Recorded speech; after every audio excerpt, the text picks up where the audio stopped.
시사타파 이종원 PD가 아주 큰 걸 터뜨렸습니다. 김민석 총리가 최근 갑자기 유시민 작가를 직격했죠. 그런데 이 직격의 배경이 상당히 큽니다. 이재명 대통령이 후보이기 전에 유시민 작가가 대선 후보가 될 뻔했던 일화를 공개했습니다. 그런데 이걸 듣고 나면 유시민이라는 사람이 얼마나 큰 사람인지를 깨닫게 됩니다. 함께 듣고 오겠습니다. 김민석 총리가 얘기했던 유시민이 본인이 대통령 만들었다라고 어떤 그런 자신감이라 그랬나요? 오만함 뭐 이렇게 얘기했죠. 요거의 비하인드 스토리도 얘기했고요. 이게 언제적 얘기냐면요. 2022년 대선을 앞두고 우리 민주 진영에서는 2022년이나 2024년 하나같이 얘기하는 게 있었어요. 사람들이 여러분들 윤석열을 제가 한번 반문해 볼게요. 2022년에 윤석열이가 이제 대선 후보로 나오잖아요. 저쪽은 우리 쪽은 그 당시에 이낙연이와 이재명 대통령이 이제 경선을 했어요. 근데 우리 민주 진영에서는 굉장히 걱정이 있었어요. 이낙연 세력들이 저쪽으로 튕겨나갈 게 예상이 되고 있었고, 이재명이라는 대통령의 악마화가 너무 심했었어요. 그러니까 중도 보수가 볼 때 이재명 대통령은 진짜로 거의 혐오의 대상이었어요. 그래서 이걸 어떻게 해야 되나. 그래서 늘 대안 방법이 우리는 유시민을 계속 언급을 했어요. 유시민 작가를 움직일 수 있는 유일한 사람이 누구냐면 유시민 작가의 사모님이에요. 그리고 유시민 작가의 큰 누나 유시춘 선생님이에요. 제가 이런 얘기를 이제 시간이 지났으니까 좀 해드리면 고민을 좀 했었어요. 유시춘 선생님도 그렇고 막 많은 사람들이 이재명 대통령이 과연 윤석열을 이길 수 있을까?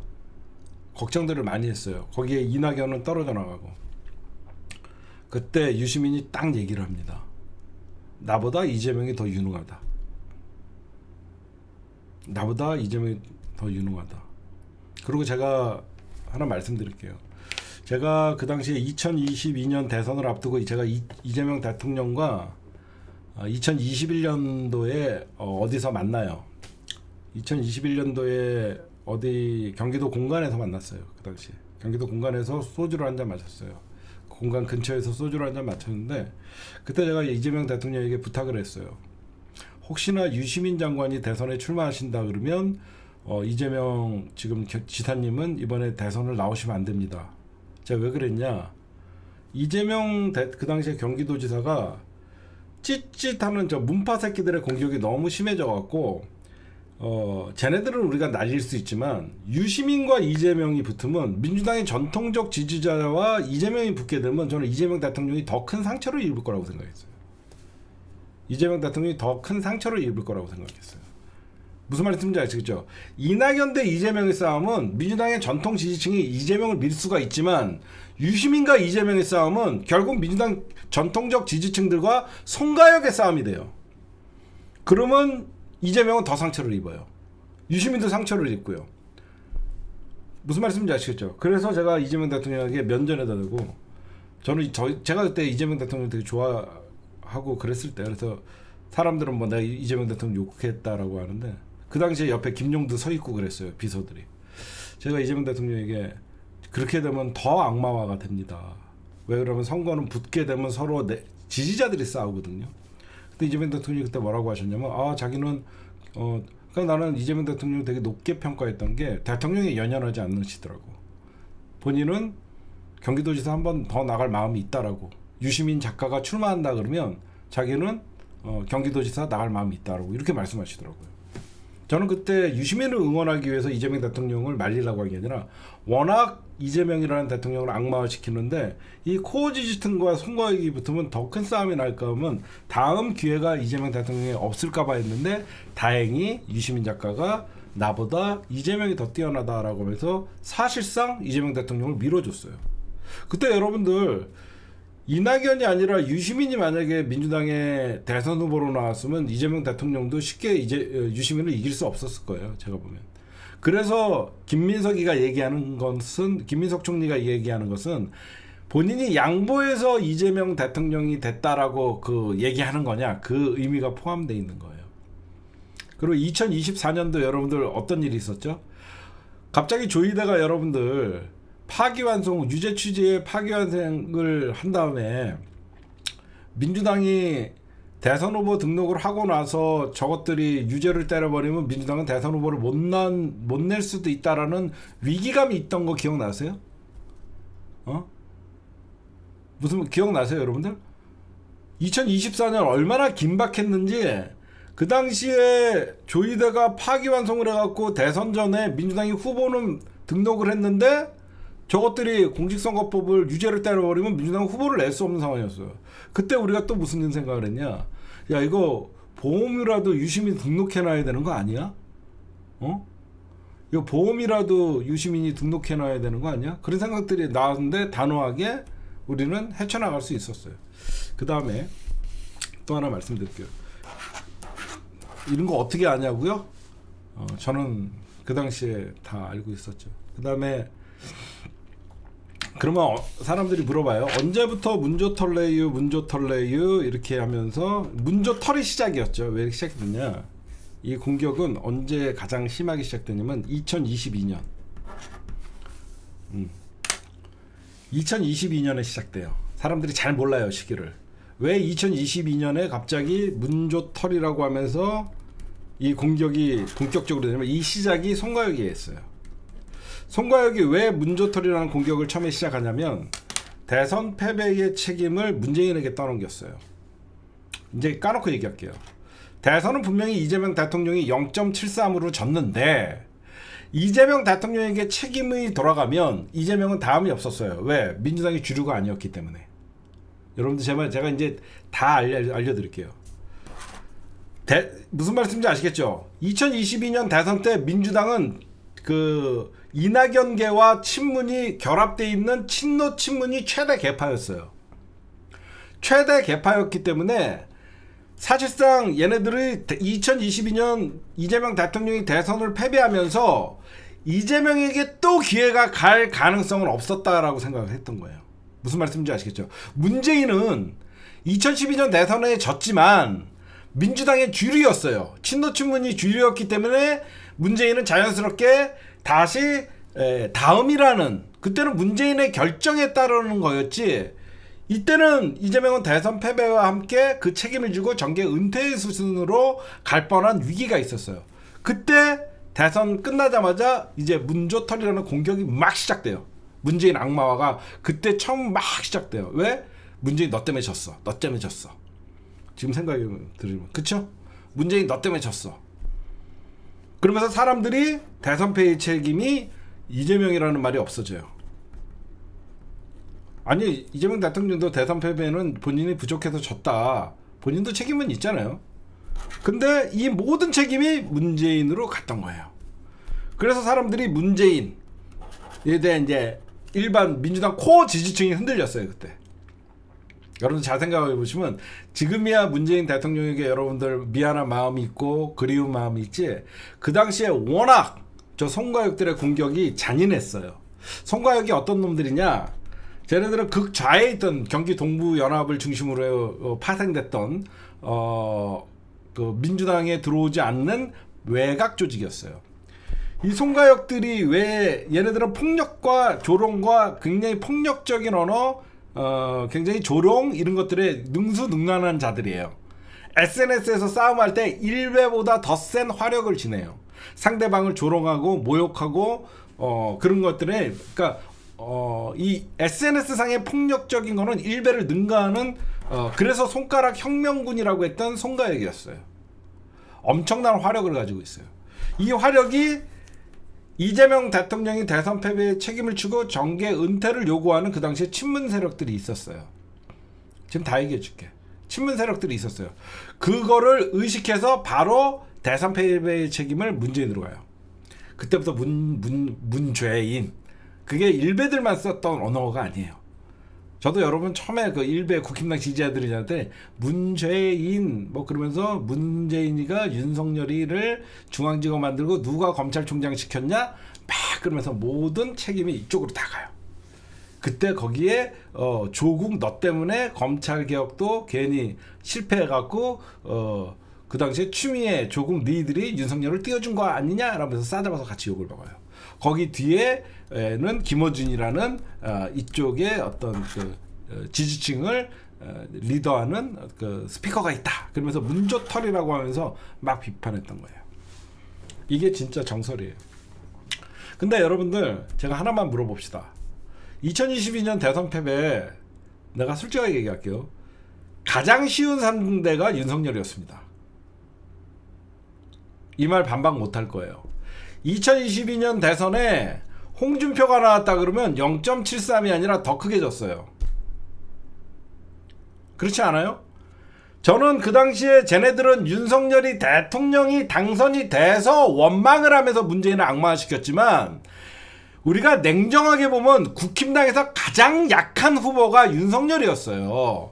그래서 윤석열도 못 이겼다는 이재명의 책임 전가가 갈 수 있는 상황이었는데 그걸 송가혁들이 받아치면서 결국 결과론으로 문재인을 악마화시키는데 앞장섰던 거예요.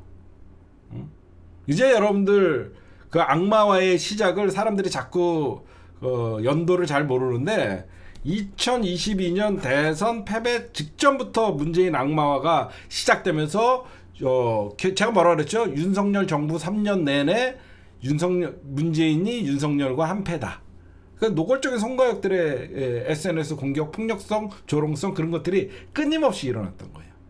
그러니까 그 책임을 대선 패배의 책임을 문재인에게 묻고 거기에 조국, 거기에 김어준까지 이렇게 가면서 이제 정청래 그러면서 민주당에 사람들이 붙은 거예요. 이제 좀 이해가 가시죠? 전체적인 흐름. 너무나 당연한 원칙, 진리를 다시 한번 깨닫게 되죠. 국민을 이기는 권력은 없습니다. 이 사실을 다시 한번 확인하게 됩니다. 예, 케빈 최 8076님 말씀 똑바로 해주세요. 이재명은 하고 싶지 않았어요. 부정하지 않습니다. 부정하지 않는데 어찌됐건 이재명 정부 하에서 국민들의 힘이 됐든 어찌됐건 이뤄낸다라고 하면 예, 보통은 그 정부 안에서 이루어진 일이 그 정부의 효과가 치적이 되기 때문에 그런 측면에서 말씀드리는 거고요. 아직은 조금 더 지켜봐야 되는 것도 맞습니다. 이대로 검찰개혁이 된다면 다음은 저는 당연히 언론개혁이 돼야 된다라고 봅니다. 물론 이제 사법개혁일 수도 있고 어제 구영식 기자랑 삼겹살 먹으면서 대형 로펌 문제, 김행장의 문제도 얘기하기도 했는데 우선순위를 두자는 건 아니고 저는 사실 검찰개혁과 관련해서 제가 뭘 알겠습니까? 제가 무슨 사법고시를 패스한 것도 아니고 법대를 나온 것도 아니고 법학 관련 논문 석박사를 한 것도 아니고 기자로 그냥 한 22년 살았기 때문에 검찰개혁에 대해서는 비전문가임에도 불구하고 돌아가는 꼬라지를 보니 너무 한심하고 답답해서 목소리를 높여왔던 것일 뿐이고요. 제 본업은 사실 기자고 제가 전문성을 갖고 있다라고 생각하는 부분은 언론개혁입니다. 이제부터는 검찰개혁이 완수되는 거를 두 눈 부릅뜨고 끝까지 지켜본 다음에 검찰개혁이 완성되면 본격적으로 언론개혁에 대해서 목소리를 높여보려고 합니다. 현재 언론개혁과 관련한 책을 40% 정도 썼는데요. 그 40% 쓴 게 정확하게 1년 전에 40% 쓰고 지난 1년 동안 한 글자도 못 썼는데 이것도 한번 좀 빨리 써서 여러분들한테 언론개혁에 대한 제가 생각하는 청사진도 한번 좀 책으로 제시할 수 있으면 그렇게 할 수 있도록 좀 부지런히 노력해 보겠습니다. 검찰개혁이 될 거라고 저는 확신하지만 우려의 목소리도 나옵니다. 2시간 전인가 한 3시간 전쯤에 정청래 전 대표죠. 이제 대표직에서 물러났으니까 정청래 의원이 자신의 페북에 이런 글을 올렸습니다. 페북글 한번 좀 올려주실래요? 보안수사권 전면 폐지, 정부안 제출 안 해? 1년 동안 허송세월을 한 것은 아닌지 참 그렇다. 1년 동안 준비한 내용이 무엇인지도 참 궁금하다. 시간 끌기용 꼼수가 아니길 두 손 모아 기도한다. 굉장히 좀 메시지의 수위가 제가 생각했을 땐 좀 셉니다. 보안 수사권을 전면 폐지한다고 정부가 발표를 했으면 환영할 만도 한데 톤은 좀 약간 뭐랄까 비판적이고 아직까지 잘 확실히는 못 믿겠다. 그럼 그동안 뭘 한 거냐? 이런 메시지를 담았는데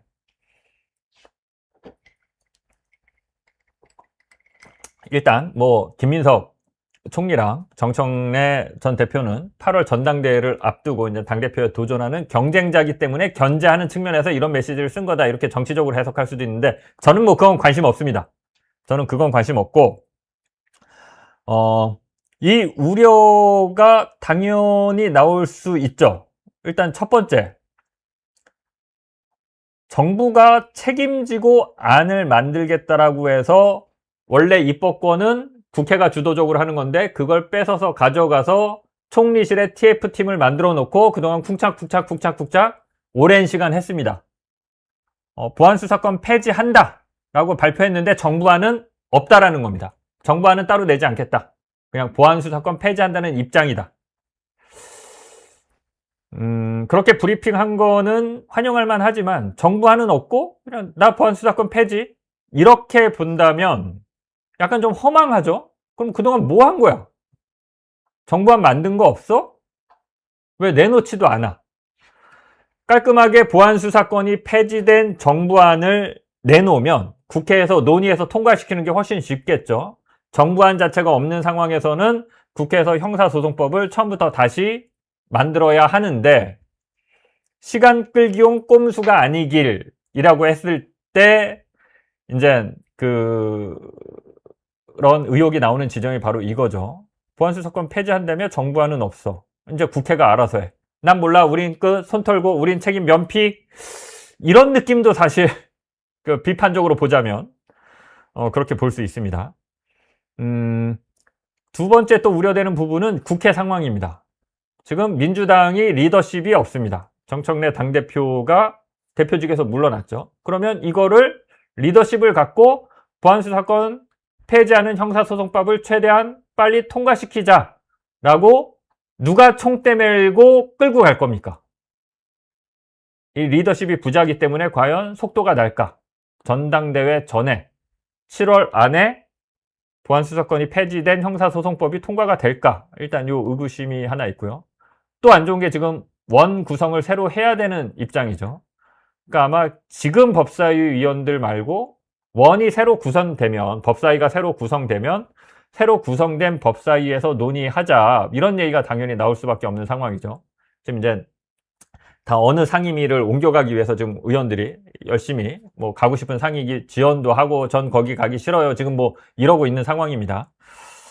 이런 상황에서 현 법사위보로 빨리 통과시켜라 라고 하기도 어려운 일이고 법사위가 새로 구성된다라고 하면 그 법사위는 법사위원장부터 해서 또 누가 와서 할 건지 이런 우려가 좀 있죠. 문경희님, 김용민, 박은정 둘이 하라고 하면 돼. 그게 우리 생각엔 그런데, 법사위원장부터 법사위원들이 들어가는 게 국회의원들이 결정하는 게 아니라 저 위에서 고공플레이로 결정되는 거잖아요. 일단 한병도 원내대표가 키를 쥐고 있긴 하지만 한병도 원내대표가 그걸 또 자기 맘대로 하느냐? 그렇지는 않죠. 이런저런 권력 관계도 있고 청와대와의 어떤 협의나 소통 관계도 중요하고요. 예. 우려가 되는 지점은 이제 그런 부분입니다. 어찌됐건 총리가 발표를 했고 대통령도 국회가 알아서 하라고 얘기했고 전당대회에 출마하는 당대표의 주요 후보들이 다 보안수사권 폐지를 공언한 만큼 하루빨리 보안수사권이 폐지된 형사소송법이 통과돼서 올해 10월에 과연 공소청이랑 중수청이 출범할 수 있을지는 미지수인데 사실 좀 그렇게 빨리 됐으면 좋겠습니다. 지금 사실 형사소송법도 형사소송법이고요. 공소청, 중수청이 준비된 게 없습니다. 하다못해 지금 검찰 수사관들이 중수청으로 가야 될 거 아닙니까? 몇 명 갈래? 이것도 결정이 안 됐습니다. 500명이 갈지, 1000명이 갈지, 300명이 갈지 뭐가 있어야지 그거에 맞춰서 청사도 꾸미고 뭐 여러 가지를 할 거 아닙니까 일단. 그거조차 아주 기본적인 거조차가 지금 안 됐기 때문에 시간적으로 지금 굉장히 촉박한데, 그래서 사실 현실적으로는 10월에 안 될 거다, 내년 4월로 미뤄질 거다라는 얘기가 실질적으로 나오죠. 예, 두 눈 부릅뜨고, 저는 기자기 때문에 두 눈 부릅뜨고 지켜보도록 하겠습니다. 진짜 이게 설마 시간 끌기용 꼼수라고 한다면 저부터 가만히 있지 않겠습니다. 예. 정치인들이 약속 지켜야죠. 개인적 소회도 좀 하나 말씀드리겠습니다.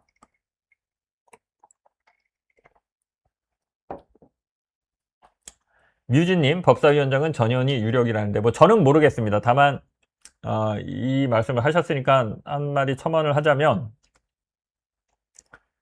민주당 의원들이 대체로 다 친명 의원들이죠.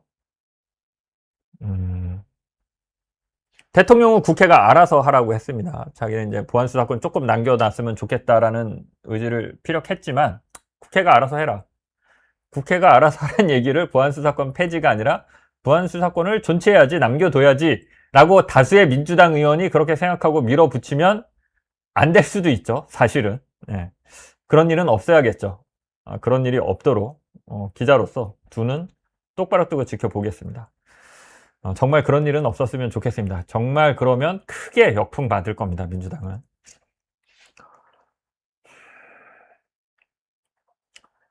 (3월 9일이었죠) 김어준 뉴스공장에 나가서 공소취소 발언을 했습니다. 발언 이후에 정말 많은 비난, 욕설을 받았습니다. 공소취소 거래서를 제가 제기했다라고 할 수도 있을 텐데, 제 발언의 취지는 정확하게 이거였습니다.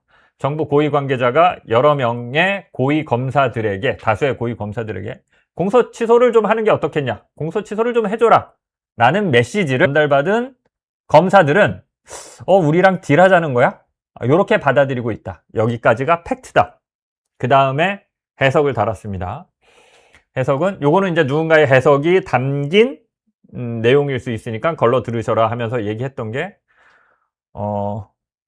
검찰이 이재명 대통령을 직권남용으로 엮으려고 한다.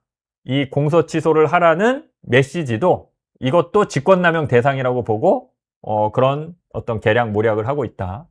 이거 좀 조심할 필요가 있다. 이런 취지의 발언을 한 바 있습니다. 그때 그 발언을 했을 때 저의 의도는 이거였습니다. 제가 좀 순진했는데,